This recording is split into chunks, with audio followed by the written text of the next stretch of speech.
வணக்கம். ஸ்ரீ சிவசூர்யா ஜோதிட வித்யாலயம் வழங்கும் காலச்சக்கரம். நான் சிவசூர்யா செந்தில்குமார், கோவில் நகரம், கும்பகோணத்திலிருந்து. நாம் தொடர்ந்து வைநாசிக நட்சத்திரத்தை பற்றி பார்த்துட்டு வரோம். அந்த வகையில் இந்த பதிவில் நம்ம பார்க்க இருப்பது திருவாதிரை நட்சத்திரமும் திருவாதிரை நட்சத்திரத்திற்கான 22வது நட்சத்திரமான வைநாசிக நட்சத்திரத்தை பற்றி பார்க்க போகிறோம். அந்த வைநாசிக நட்சத்திரத்துக்கான கோவில் என்ன அப்படிங்கிறத பார்க்க போகிறோம். பார்ப்போம் வாங்க. வைநாசிக நட்சத்திரம் அப்படின்னா சந்திர பகவான் எந்த நட்சத்திரத்தில் நிற்கிதோ அதுக்கு 22வது நட்சத்திரம் என்ன பண்ணும் அப்படின்னா சந்திர பகவான் என்ன நட்சத்திரத்துக்கு எதிராக செயல்படும்.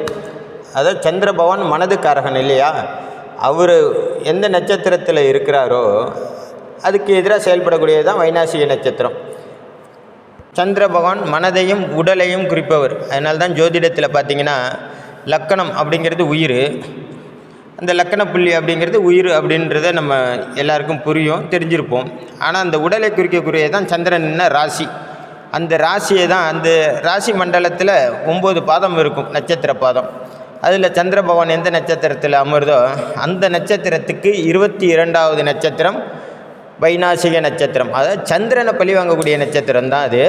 அந்த சந்திரனை பழி வாங்கினா நேராக சந்திரனையா பழி வாங்குவோம். சந்திரன் அப்படின்னா உடல் காரகன் இல்லையா, அப்போ உடலையும் மனதையும் வதைக்கக்கூடிய வதை நட்சத்திரம் அப்படின்னு இந்த வைநாசிக நட்சத்திரத்தை நம்ம பொருள்படும்படி எடுத்துக்கலாம். அப்படி பார்க்கையில் இப்போது திருவாதிரை நட்சத்திரத்தில் சந்திர பகவான் இருக்கும்போது பிறந்தவங்களோட ஜாதக அமைப்புக்கு திருவாதிரையிலேருந்து எண்ணி வரும்போது 22வது நட்சத்திரமான ரேவதி நட்சத்திரம் வைநாசிக நட்சத்திரமாக வருது. அப்போ பாருங்கள், இந்த சந்திர பகவான் திருவாதிரை நட்சத்திரத்தில் நிற்கிது. அந்த சந்திர பகவான் அப்படிங்கிறது உடலையும் மனதையும் குறிக்கக்கூடிய கிரகம். அப்போ அதை வதை பண்ணணுன்னா அதுக்கு 22வது நட்சத்திரமான ரேவதி நட்சத்திரம் அதை பழிவாங்க நிற்கிது. இதில் பார்த்திங்கன்னா திருவாதிரை நட்சத்திரம் ராகு ஓடுது, ரேவதி நட்சத்திரம் புதன் ஓடுது. புதன் பார்த்திங்கன்னா பேச்சாற்றல், அறிவு, மெல்லிய நரம்புகள் இதுக்கு உடையவர். திருவாதிரை நட்சத்திரத்தில் இருந்துக்கிட்டு, அதாவது திருவாதிரை நட்சத்திரத்தை ஜென்ம நட்சத்திரமாக பெற்று பிறந்தவர்கள், அதாவது திருவாதிரை நட்சத்திரத்தில் பிறந்தவங்களுக்கு ரேவதி நட்சத்திரம் வைநாசிக நட்சத்திரமாக வந்துருச்சு.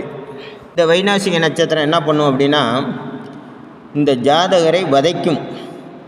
எப்போ வதைக்கும், அதே மாதிரி ஜாதகரை உருக்கும், உடலை உருக்கும். எப்போ உருக்கும் அப்படிங்கிறத பார்ப்போம். ரேவதி நட்சத்திரத்தில் 4ஆம் பாதத்தில் ஒரு கிரகம் நின்று திசை நடத்தும்போது கண்டிப்பாக இந்த மிருகசீரிஷ திருவாதிரை நட்சத்திரத்துக்காரங்களை ஒரு ஆட்டும். அந்த ரேவதியில் ராகுவே நின்று திசை, ஏன்னா ராகுட நட்சத்திரம் தான் திருவாதிரை. அந்த ராகு பகவானே போய் அந்த ரேவதி நட்சத்திரத்தில் நின்று திசாபுத்தி நடத்தினாலும் ஜாதகரை ஒரு ஆட்டும். அதே போல் அதில் சனி பகவான் பயணிக்கும்போது மிகப்பெரிய தோஷத்தை ஏற்படுத்தும், சில கண்டாங்கி தோஷத்தையும் ஏற்படுத்தும், உடலையும் மனதையும் போட்டு வருத்தி எடுத்துடும். என்னடா இது உலகம் நம்மளை இந்த பாடுபடுத்துதே அப்படின்னு சொல்கிறதெல்லாம் இந்த வைநாசிக நட்சத்திரத்தால் ஏற்படுற குமுறல் தான். அதே போல் இந்த நீ நாசமாக போடா அப்படின்னு உங்களை முன்னோர்கள் சபிச்சிருப்பாங்க. இல்லை நீங்கள் ஏதாச்சும் முன் ஜென்மத்தில் செய்த கர்ம வினைகளுக்கு தகுந்த மாதிரி இந்த வைநாசிக நட்சத்திரம் உங்களை நாசப்படுத்தும்.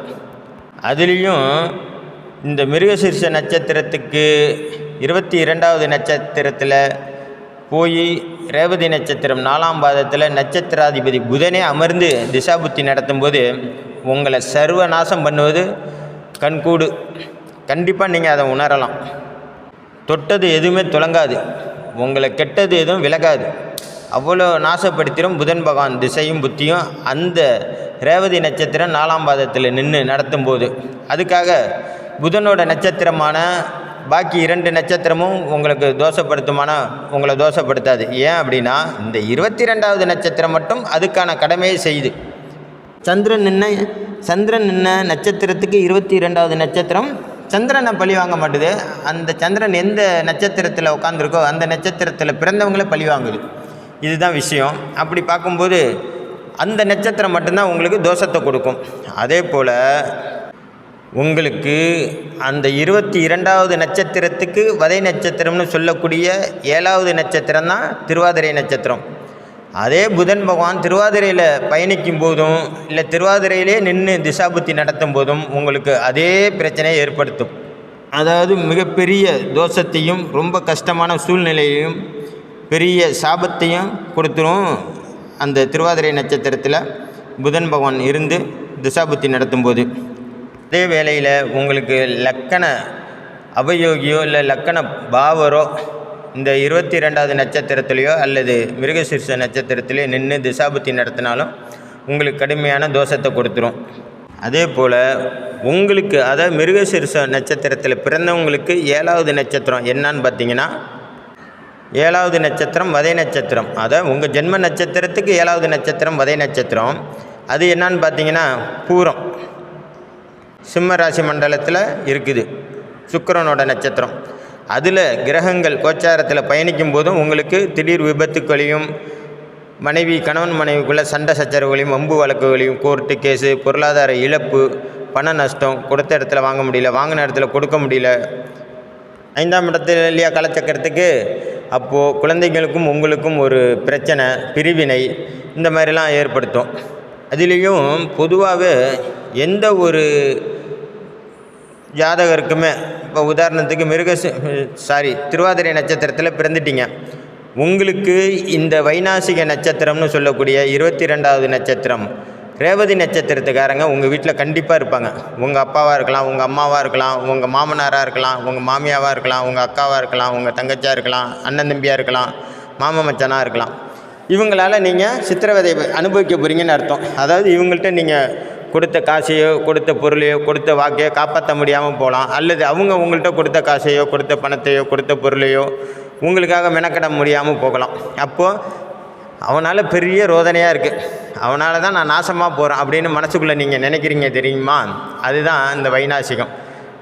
இது கூட ஓரளவுக்கு பரவாயில்ல. உங்களுக்கு உங்களோட கர்மா அதிகப்படியாக பாவத்துவம் பெற்று இருந்துன்னா உங்களை பழி வாங்கணும்னு கர்மா நினச்சிது அப்படின்னா கண்டிப்பாக உங்கள் குடும்பத்தில் உங்களுக்கு பிறக்கும் குழந்தை அந்த ரேவதி நட்சத்திரத்தில் தான் பிறக்கும். அது ஆணாக இருந்தாலும் சரி பெண்ணாக இருந்தாலும் சரி, ரேவதி நட்சத்திரத்தில் உங்களுக்கு ஒரு குழந்தை உண்டாகி அந்த குழந்தை மூலயமா உங்களை கர்மா பழி வாங்கும். இது வைநாசிக தோஷத்தில் உள்ள ஒரு விதி. ஏன் அப்படின்னா உங்களுக்கு நீங்கள் இப்போ திருவாதிரை நட்சத்திரம் உங்கள் குழந்தைங்க ரேவதி நட்சத்திரத்தில் பிறந்துருச்சுன்னா அந்த ஆதிபத்தியத்தை அது தானே பெறுது, அந்த குழந்தை தானே பெறுது. அந்த எப்படியா இருந்தாலும் உங்களுக்கு அது இந்த காரகத்துவத்தை அது வழங்கி ஆகணுமே. அப்படிங்கும்போது பாருங்கள், உங்கள் குழந்தைங்களுக்கு ரேவதி நட்சத்திரத்தில் சந்திரன் பயணிக்கும் போது குழந்தை பிறந்திருக்கும். அப்படி இல்லாட்டி ரேவதி நட்சத்திரத்தை லக்கணமாக கொண்டு குழந்தை பிறந்திருக்கும். இந்த ராசியை கூட நீங்கள் சமாளிச்சிடலாம், ஆனால் அந்த லக்கணத்தில் பிறந்த குழந்தைய கண்டிப்பாக உங்களால் சமாளிக்க முடியாது. அதுக்கும் அந்த ஜாதகருக்கும் உங்களுக்கும் வம்பு வழக்கு சண்டை சச்சரவு, அந்த குழந்தை வளர வளர ஏகப்பட்ட பிரச்சனை இந்த மாதிரிலாம் ஏற்படும். பையனாக பிறந்திருந்தால் கண்டிப்பாக உங்களுக்கும் உங்கள் பையனுக்கும் ஒரு பிரிவினை பிரச்சனை வம்பு தும்பு, அப்பாவுக்கும் பிள்ளைக்கும் ஒத்து போகாமல் இருக்கிறது, இந்த மாதிரி பிரச்சனை ஏற்படும். அப்போ பையனால் உங்களுக்கு மன உளைச்சலும் உடல் உபாதைகளும் ஏற்படுறதுக்கு வாய்ப்பு இருக்குது. பொண்ணாக இருந்துச்சுன்னா உங்கள் பேச்சுக்கு எதிராக செயல்படுற மாதிரியும் இருக்கும், உங்களோட விருப்பத்துக்கு எதிர்மாறாக செயல்படும்.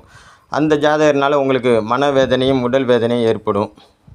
உங்கள் குடும்பத்தில் உங்கள் அப்பா அம்மாவுக்கு இருந்துன்னா அப்பா அம்மாவுக்குள்ள உங்களுக்கும் உங்கள் பெற்றோருக்கும் பிரச்சனை வம்பு வழக்கு மனஸ்தாபம் ஏற்படும்.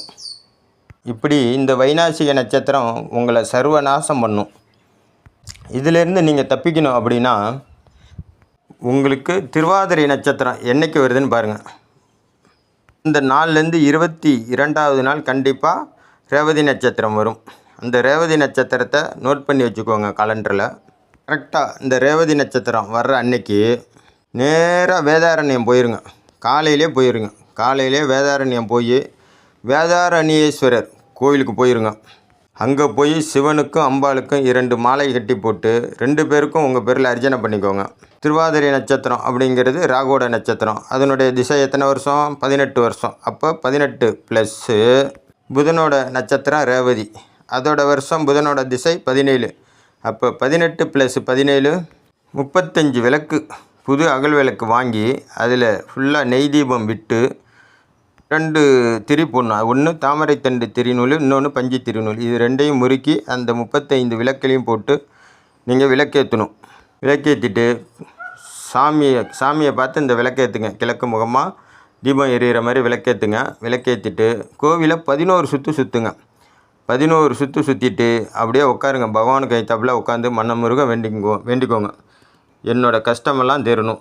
இந்த திருவாதிரை நட்சத்திரத்தில் பிறந்ததுனால எனக்கு இந்த ரேவதி நட்சத்திரத்தினால் ஏற்படும் வைநாசிக தோஷம் நிவர்த்தி ஆகணும், இதோடு நிவர்த்தி ஆகணும் அப்படிங்கிறத மனப்பூர்வமாக வேண்டிக்கிட்டு சிவன்கிட்டையும் அம்பாள்கிட்டையும் ஆசீர்வாதம் வாங்கிட்டு கொடிமரத்தை தொட்டு வணங்கிட்டு, ரேவதி நட்சத்திரம் யாரோடது? புதனோட நட்சத்திரம். அப்போ என்ன பண்ணுறீங்கன்னா, பாசிப்பருப்பு, முழுமையான பைத்தம்பருப்பு அப்படின்னு சொல்லக்கூடிய பயிறு, பச்சை பயிரில் சுண்டல் செய்து தொன்னை வாங்கிக்கோங்க. சுண்டல்னால் நீங்கள் வெவிச்சிடக்கூடாது. அந்த பச்சை பயிரை முத நாளே தண்ணியில் ஊற போட்டு முளை கட்டி வரணும். முளை கட்டி அப்படியே முளைச்சி வரும் பாம்பு மாதிரி. அதை அப்படியே ஒரு 11 பேருக்கு தொன்னையில் வச்சு கொடுங்க. அதில் லைட்டாக சர்க்கரை போட்டும் கொடுக்கலாம்.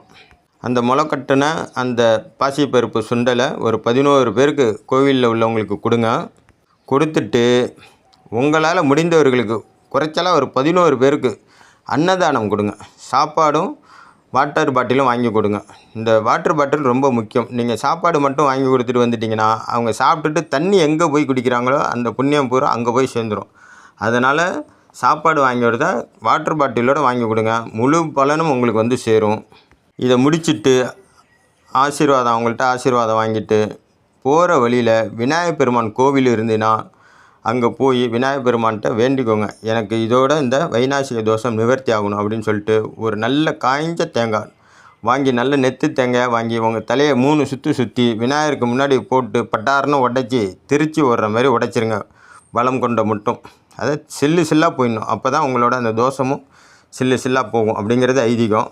அந்த மாதிரி பண்ணிவிட்டு விநாயகர் பெருமானை 3 முறை சுற்றிட்டு வீட்டுக்கு போங்க. அதுக்கப்புறம் பாருங்கள், இந்த வைநாசிக தோஷம் உங்களுக்கு கட்டுப்படுதோ இல்லையோ மட்டுப்படும். அப்போ கொடுக்குறது எல்லாமே ஒவ்வொரு கோவில் தான் கொடுக்குறேன். மொத்தம் 3 கோவில் இருக்குது. நான் அடுத்தடுத்த பதிவில் அடுத்தடுத்த கோவிலை பற்றி சொல்கிறேன். இந்த கோவிலுக்கு நீங்கள் போயிட்டு வாங்க முதல்ல. அதுக்கப்புறம் உங்களோட மாற்றத்தை நீங்களே உணர்வீங்க. நீங்கள் இது வரைக்கும் நம்ம சேனலை சப்ஸ்கிரைப் பண்ணாமல் பார்த்தீங்கன்னா தயவுசெய்து சப்ஸ்கிரைப் பண்ணி பாருங்கள். அது மேலும் மேலும் உங்களுக்கு இன்னும் நல்ல நல்ல பதிவுகளை வழங்குறதுக்கு எனக்கு ஊக்கமாகவும் ஆக்கமாகவும் இருக்கும். இந்த பதிவு பிடிச்சிருந்தால் மற்றவங்களுக்கு ஷேர் பண்ணுங்கள். நன்றி, வணக்கம். நல்லதே நடக்கும். வாழ்க வளமுடன்.